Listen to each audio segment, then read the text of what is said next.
Anong balita ngayon sa panahon natin ngayon? Magkaroon tayo ng ng kalamidad. Bakit naman nalapin? Maraming chismosa sa labas.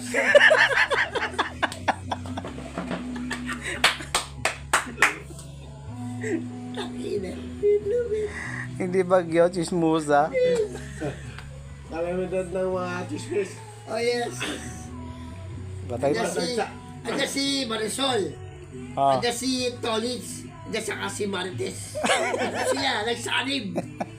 malakas yun. Walang grupo yan. Grabe. Bagyo. Takno bagyo. Malakas pa sa Yolanda yun.